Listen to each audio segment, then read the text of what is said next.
Hi friends, welcome to quick and easy. Friends, નવી recipe, નવી વાતો, નવી ટિપ્સ. ફ્રેન્ડ્સ, જોઈને તો સમજી ગયા ને કે દાલ બાટી છે. યસ, સ્પેશિયલ દાલ બાટી છે.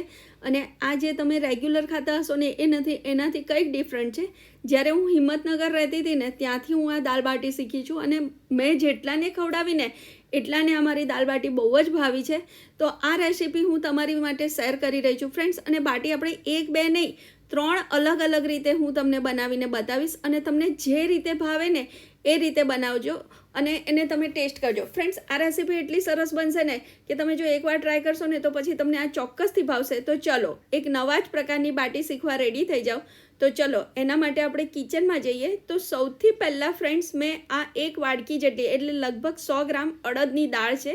હું આખા અડદ ઘરે વાપરું છું એટલે આ છે. તમે અડદની દાળ પણ વાપરી શકો. એને સૌથી પહેલાં તમારે 3 થી 4 વાર ધોઈ નાખવાનું છે સારા કરીને. અને પછી થોડુંક હસેકું પાણી ઉમેરી અને 1 કલાક સુધી તમારે એને પલાળી અને સાઈડ ઉપર રાખવાની છે. હવે ફ્રેન્ડ્સ, એ થાય ને ત્યાં સુધી આપણે થોડું બાટીનું અને થોડું કટિંગ ચોપિંગનું પ્રિપરેશન કરી લઈએ. તો એના માટે મેં આ ઘઉંનો લોટ લીધો છે. ફ્રેન્ડ્સ, ઘણા લોકો ઝીણો લોટ ને રવો ઉમેરીને બનાવે છે, પણ તમે એકવાર આ ભાખરીનો કકરા લોટની તમે બાટી બનાવીને જોજો. એનો ટેસ્ટ અને ટેક્સચર એકદમ ડિફરન્ટ અને બહુ જ સરસ આવશે. એમાં મીઠું અને 1 ચમચી જેટલો અજમો નાખવાનો. મેં 3 ચમચી તેલ, અથવા તો તમે એને 2 ટેબલસ્પૂન તેલ કહી શકો, એટલો તેલ અને 1 ચમચી ઘી ઉમેરી અને એને બરોબર લોટને મોઈ લીધો છે સરસ. પહેલાં લોટને મોવાનો છે તો એનાથી એની ક્રિસ્પીનેસ સરસ આવશે. હવે તમારે હસેકું પાણી ઉમેરી અને ભાખરી જેવો લોટ બાંધવાનો છે ફ્રેન્ડ્સ. અથવા તો આ લોટ તમે આપણે લાડુના મુઠિયા કેવા વાળીએ છીએ એના માટે જે લોટ બાંધીએ છીએ ને, બસ તમારે એવો જ લોટ થોડું થોડું પાણી ઉમેરવાનું, એક સામટું નહીં તો ઢીલો થઈ જશે. આપણને ઢીલો લોટ સહેજ પણ જોઈતો નથી. હવે બરાબર એને મસળી લેવાનો, તેલ મૂકી અને એને કેળવી લેવાનો. અને બરાબર સરસ થઈ જાય એટલે એને થોડુંક તેલથી ગ્રીસ કરી અને ઢાંકી અને આપણે 15 થી 20 મિનિટ એને રેસ્ટ આપવાના છે. તો ચલો, હવે જો આપણો લોટ એકદમ સરસ રેડી થઈ ગયો. જો આવો સોફ્ટ હોવો જોઈએ તમારો લોટ. અને હવે એને તમારે ઢાંકી અને સાઈડ ઉપર મૂકી રાખીએ. હવે આપણી દાળ પલળી ગઈ છે ફ્રેન્ડ્સ. તો ચલો, હવે આપણે દાળ બાજુ જઈએ. તો જો દાળ પણ એકદમ સરસ પલળી ગઈ છે, કલાક થઈ ગયો છે વચ્ચે. હવે એને કુકરમાં ટ્રાન્સફર કરી લઈએ. આપણે પહેલાં દાળને બાફવી તો પડશે ફ્રેન્ડ્સ. હું આ દાળને અલગ રીતે બાફું છું. દાળ બાફવામાં સાથે જ હું ટામેટાં, ડુંગળી, મરચાં અને લસણ એ ઉમેરીને જ હું બાફું છું. એટલે આ બધાનો ટેસ્ટ દાળમાં બેસી જશે અને એ દાળ બહુ સરસ લાગે છે. તમે આમ સાંતળીને ગ્રેવી કરીને તમે નાખશો ને તો થોડીક પણ ફિક્કાશ લાગશે, આમાં નહીં લાગે. તો બસ આ બધું સમારી અને ઉપરથી મીઠું, થોડીક હળદર અને 1 ચમચી જેટલું તેલ, એટલે કે દાળ બહુ ઉભરાય નહીં. બસ બરાબર હલાવી અને તમારે એને મીડિયમ ગેસ ઉપર 4 વિસલ મારવાની છે. ઘણા લોકો કેવી રીતે કે દાળમાં ખાલી તેલ, મીઠું અને હળદર નાખીને બાફી લે છે, પણ તમે એકવાર આ રીતે દાળ બાફીને જોજો, એનો ટેસ્ટ બહુ સરસ આવે છે. હવે આપણે 1 ટેબલસ્પૂન જેટલું મરચાં, આદું અને લસણની પેસ્ટ રેડી કરવાના છે. એને સાઈડ ઉપર રાખીએ. હવે આપણું કુકર ઠંડુ પડી ગયું, દાળ સરસ બફાઈ ગઈ છે. જો એકદમ સરસ, ના સહેજે ચોટી છે અને કમ્પ્લીટ બફાઈ ગઈ છે. એને થોડી હલાવીને આવી રીતે મેશ કરવાની. પછી આપણે બ્લેન્ડર કે વલોરી પર ફેરવીશું. હવે આપણે એને પહેલાં ગ્રેવી રેડી કરીએ. તો એના માટે મેં 2 ટેબલસ્પૂન તેલ અને 1 સ્પૂન ઘી. હવે એમાં સૌથી પહેલાં આપણે ખડા મસાલા ઉમેરીશું. તો તમાલપત્ર, આખા લાલ મરચાં, મરી, તજ અને લવિંગ એ ઉમેરી અને પછી એમાં આપણે 1 આખું લીલું મરચું ઉમેરીશું. પછી જીરું અંદર ઉમેરવાનું છે. અને જીરું અને હિંગ, કારણ કે કઠોળ છે એટલે હિંગ તો જોઈએ જ. અને હિંગ ટેસ્ટ વાઇઝ પણ આ દાળમાં બહુ સરસ લાગે છે, એટલે હિંગ તો નાખજો જ. હવે એ બધું બરાબર હલાવી અને આપણે જે આદુ મરચાં લસણની પેસ્ટ રેડી કરી હતી ને એ અંદર ઉમેરી એને તમારે અડધી મિનિટ સાંતળવાની. પછી એમાં એક ઝીણી સમારેલી ડુંગળી ઉમેરી અને ઉપર મીઠું, એટલે જલ્દી આપણી ડુંગળી સોફ્ટ થઈ જાય. એને બરાબર હલાવી લેવાની અને લગભગ 2-3 મિનિટમાં એકદમ સરસ ડુંગળી થઈ જશે. અને પછી એમાં આપણે ટામેટાં ઉમેરીશું. તો જો આપણી ડુંગળી કેટલી સરસ થઈ ગઈ છે. હવે એમાં આપણે આ એક મેં ટામેટું છે મીડિયમ સમારેલું એ પણ અંદર ઉમેરી દીધું. હવે ટામેટાં એકદમ સોફ્ટ થઈ જાય ને પછી એમાં અડધી ચમચી હળદર, 2 ચમચી જેટલું ધાણા જીરું, 1 ચમચી આપણું રેગ્યુલર મરચું અને 1 ચમચી થોડીક વધારે એ આપણું કાશ્મીરી લાલ મરચું. આમાં વધારાના મસાલા કશા નહીં જાય, પણ દાળનો ટેસ્ટ બહુ સરસ બનશે. એને તમારે સાંતળી લેવાનું અને અંદર તમારે 2 ટેબલસ્પૂન જેટલું પાણી ઉમેરવાનું, થોડું હસેકું. એટલે એનાથી શું થશે, મસાલા સરસ શેકાઈ પણ જશે અને તેલ બહુ સરસ એકદમ કલરફુલ છૂટું પડશે.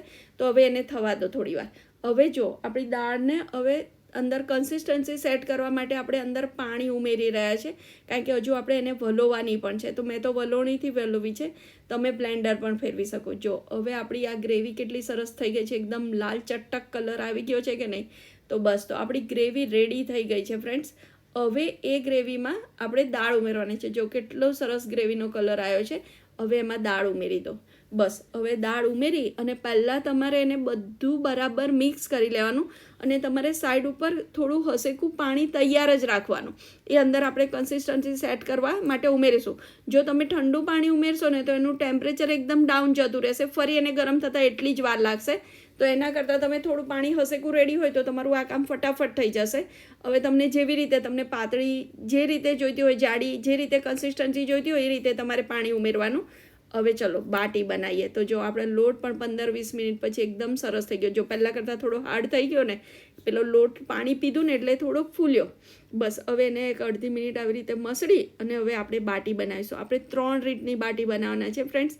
તો હવે પહેલી હું અપ્પે પાત્રમાં, એ તો લગભગ તમને બધાને ખબર હશે, મારું અપ્પે પાત્ર નાનું છે એટલે મેં નાના નાના બોલ્સ બનાવ્યા છે અને એમાં હું તમને શેકીને બતાવીશ. તો જો આવા નાના નાના બોલ્સ બનાવી અને એની ઉપર તમારે ચપ્પાથી કટની આવી રીતે ઇમ્પ્રેશન આપવાની. એનાથી એક થશે કે લુક વાઇઝ પણ સારું લાગશે અને આ કટથી ઘી અંદર જલ્દી એબ્સોર્બ થશે અને આપણી બાટી ફટાફટ સરસ ચડી જશે. તો હવે મેં અપ્પે પાત્ર ગરમ થઈ ગયું છે, એમાં ઘી મૂકી દીધું છે અને આપણે જે બાટી રેડી કરી હતી ને એ તમારે અંદર મૂકી દેવાની અને એને ઢાંકી દેવાની અને 1-2 મિનિટ પછી ઉલટાઈ પલટાઈને તમારે ગોલ્ડન બ્રાઉન થાય ને ત્યાં સુધી તમારે શેકવાની.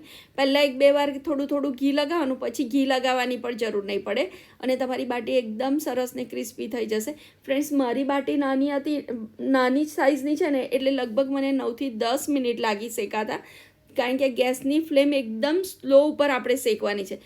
હવે જો તમારું અપ્પે પાત્ર મોટું હોય ને બાટી મોટી હોય તો એને શેકાતા થોડોક વધારે ટાઈમ લાગશે. એટલે તમે તમારી રીતે જોજો કે તમારા અપ્પે પાત્રમાં બાટીને શેકાતા કેટલી વાર લાગે છે. મારે તો 9-10 મિનિટ લાગી અને મારી બાટી એકદમ સરસ ક્રિસ્પી શેકાઈ ગઈ છે અને ઉપર નીચે જુઓ કલર પણ કેટલો સરસ આવ્યો છે ફ્રેન્ડ્સ. આ રીતે હવે બીજી બાટી હું ઓવનમાં બનાવીશ, એટલે કે આ બાટી તમે ઓવન કે માઇક્રોવેવમાં બનાવી શકો.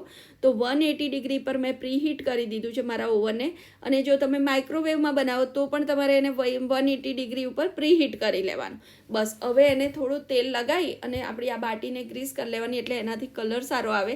હવે તમારે આ બાટીને મેં ઓવનમાં મૂકી દીધી છે અને એ 180 ડિગ્રી પર 30 મિનિટ માટે. હવે 2 થઈ, હવે ત્રીજી. હવે તમારે ત્રીજી ટાઈપની બાટીમાં સિલિન્ડર શેપ આપવાનો છે. ફ્રેન્ડ્સ, આ ટાઈપની બાટી એ મારી ફેવરેટ છે. હું ઓલવેઝ બાટી આ જ રીતે બનાવીને ખાઉં છું. બસ, હવે એને થોડી ચપ્પાથી ઇમ્પ્રેશન આપી દેવાની, કટ મારી દેવાનો એટલે જલ્દી ચડી પણ જાય. બસ, તો એને ડીપ ફ્રાય કરવાની છે. યસ ફ્રેન્ડ્સ, તમે એકવાર ડીપ ફ્રાય કરેલી બાટી પણ તમે ટેસ્ટ કરી જોજો. આમ તો ખરેખર ઘીમાં તળે તો એનો ટેસ્ટ બહુ સરસ આવે, પણ થોડું હેલ્થનું પણ ધ્યાન રાખવું પડે ને ફ્રેન્ડ્સ. એટલે તેલમાં આમ તો તળેલું ના ખાવું જોઈએ, પણ ક્યારેક થોડી ચીટિંગ કરી શકાય. તો બસ, મને તળેલી બાટી ભાવે છે. તો મારી બાટી પણ રેડી થઈ ગઈ છે. આપણી દાળ પણ જો સરસ ઉકળી ગઈ છે. હવે એમાં લીંબુનો રસ અને ધાણા ઉમેરવાના છે. આજે મારી પાસે લીલી ડુંગળી છે, ના હોય તો ચાલે, સ્કીપ પણ કરી દેજો. તો હવે આપણે દાળ ને બાટી બંને રેડી થઈ ગયું છે. હવે એક સ્પેશિયલ તડકો, કારણ કે આપણે દાળ સર્વ કરવાના છે. આ ટોટલી ઓપ્શનલ છે. તમે ઘરે જો તમારા જાતે જ બનાવતા હોય તો કોઈ જરૂર નથી, પણ તમારે ગેસ્ટને સર્વ કરવી હોય ને તો તમે આ રીતે તડકો આપજો, તો એ તમારા બાટીનો આખો લુક ચેન્જ થઈ જશે દાળનો. તો ચલો આપણે દાળ સર્વ કરી લઈએ અને એની ઉપર જે આપણે પેલો હમણાં તડકો રેડી કર્યો ને એ તડકો મૂકી દઈશું. જોજો તમે ફ્રેન્ડ્સ, દાળનો આખો લુક ચેન્જ થઈ જશે અને ટેસ્ટ વાઇઝ જોઈને જ એવું થાય કે આપણે ખાઈ લઈએ. તો ચલો, મેં આવી રીતે આ બાટી ઉપર તડકો પણ મૂકી દીધો છે. હવે આપણી બાટી પાસે જઈએ. તો જો આ બાટી શેકાઈને મેં જે ઓવનમાં શેકી હતી ને એ કમ્પ્લીટ રેડી થઈ ગઈ છે. જો, અને કેટલી ક્રિસ્પી છે. આવું ટેક્સચર આપણે ઝીણા લોટને રવામાં નહીં આવે. ફ્રેન્ડ્સ, આપણી બેક કરેલી જે બાટી છે ને એને આવી રીતે તમારે 5 મિનિટ સુધી ઘીમાં ડીપ કરી રાખવાની અને પછી એને સર્વ કરવાની.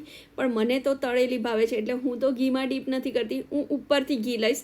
હું જે રીતે ખાઉં છું ને એ સર્વ કરીને પણ તમને બતાવવાની છું. તો આપણી બેક કરેલી બાટી રેડી થઈ ગઈ, આ અપ્પે પાત્રવાળી પણ રેડી થઈ ગઈ અને ડીપ ફ્રાય કરેલી પણ જો આ રેડી થઈ ગઈ. અને હું તમને એ પણ બતાવું છું કે એનું પણ ટેક્સચર તમે જુઓ કેટલું સરસ છે. તો તમે એકવાર આ કકરા ભાખરીના લોટથી બાટી બનાવજો, બહુ જ સરસ બાટી બનશે અને એ તમને ગમશે પણ કર્યો. અને જુઓ એકદમ ક્રિસ્પી ને બહુ સરસ બને છે. તો તમે આ ચોક્કસથી ટ્રાય કરજો. ચલો હવે હું કેવી રીતે ખાઉં છું ને એ તમને બતાવું. તો મને તો ડીપ ફ્રાય ભાવે છે, મેં તમને કીધું એમ. તો બસ તો એને આવી રીતે તમારે ભૂકો કરી નાખવાનો અને એને ડીશમાં લઈ લેવાનું ને એની ઉપર બરાબર કમ્પ્લીટ દાળથી ભરી દેવાનું ફ્રેન્ડ્સ. અને દાળ આખી ડીશ ભરાઈ જાય ને પછી ઉપર ઘી, ડુંગળી, ધાણા એ મૂકી દેવાનું. અને એક સ્પેશિયલ જે લસણની ચટણી છે, એ વિડીયો બહુ જ લાંબો થાય ને એટલે મેં એની રેસીપી નથી આપી, પણ મેં ડિસ્ક્રિપ્શનમાં આખી મેથડ લખી છે. તો તમને એ ચટણી બનાવવી હોય તો તમે ડિસ્ક્રિપ્શનમાં જોઈ લેજો. તો આપણી આ સ્પેશિયલ લસણની ચટણી છે ફ્રેન્ડ્સ. આ તમે નાખી અને તમે તમારી દાળ બાટી એન્જોય કરજો. બહુ જ સરસ બનશે ફ્રેન્ડ્સ. તમે એકવાર મારી રીતે આ દાળ બાટી બનાવજો, તમને જરૂરથી ભાવશે. જો તમને ગમે ને તો તમારા ફ્રેન્ડ સાથે મારી રેસીપી શેર કરજો અને મારી ચેનલને સબસ્ક્રાઈબ કરજો. Thank you for watching.